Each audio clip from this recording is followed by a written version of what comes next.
sejahtera untuk kita semua. Saya Agnes Daramiasela dengan NIM 20211434484.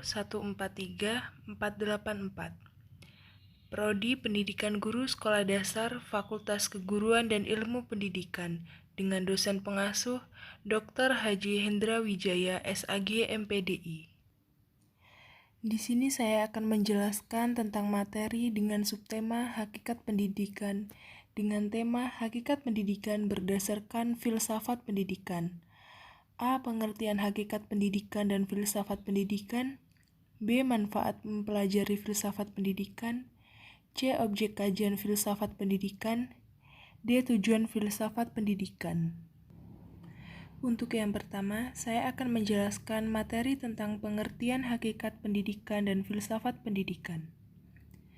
Hakikat pendidikan adalah proses pembelajaran sebagai upaya untuk mengembangkan aktivitas dan kreativitas peserta didik dengan interaksi yang menghasilkan pengalaman belajar. Di Indonesia menginginkan pendidikan yang lebih baik. Hal inilah yang melatar belakangi terjadinya pergantian kurikulum secara terus-menerus.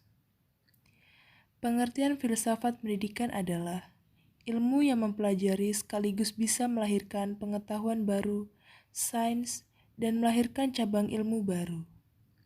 Dilihat dari proses kerjanya, filsafat pendidikan sebagai proses berpikir manusia yang bertujuan untuk memperoleh kearifan dan kebijaksanaan. Untuk materi yang kedua, saya akan menjelaskan tentang manfaat dari mempelajari filsafat pendidikan. 1. Filsafat menolong mendidik. 2. Filsafat memberikan kebiasaan dan kepandaian untuk melihat dan memecahkan persoalan-persoalan dalam kehidupan sehari-hari. 3. Filsafat memberikan pandangan yang luas. 4. Filsafat merupakan latihan untuk berpikir sendiri. 5.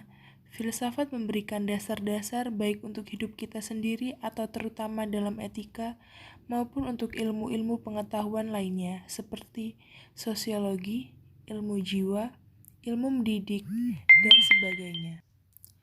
Materi selanjutnya saya akan menjelaskan tentang objek kajian filsafat pendidikan.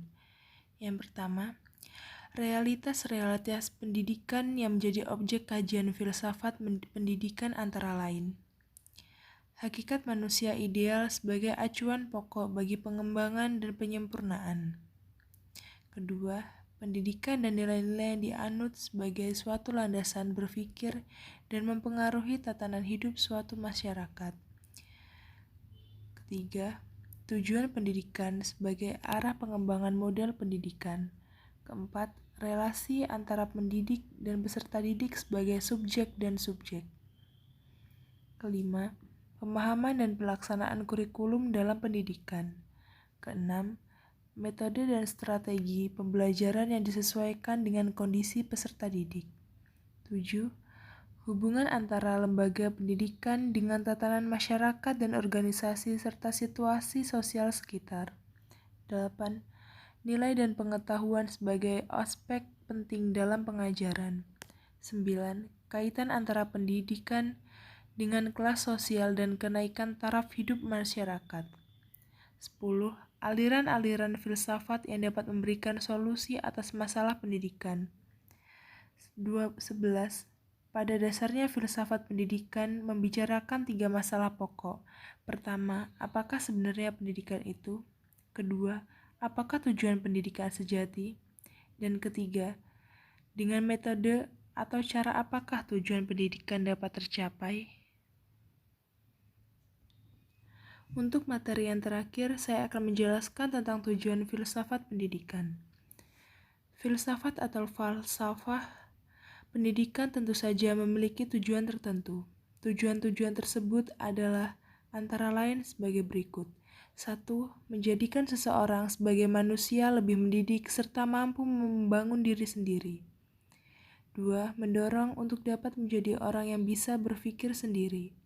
Ketiga, memberikan dasar-dasar pengetahuan, pandangan yang sintesis, serta sehingga seluruh pengetahuan menjadi satu kesatuan. 4. Menjadikan seseorang memiliki hidupnya sendiri berkat pengetahuan yang dimilikinya. Oleh karena itulah, pengetahuan hal-hal dasar berarti mengetahui dasar-dasar hidup diri sendiri.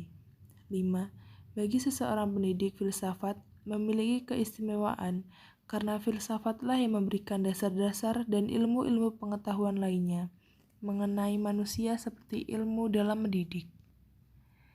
Sekian video penjelasan materi dari saya. Terima kasih dan semoga bermanfaat.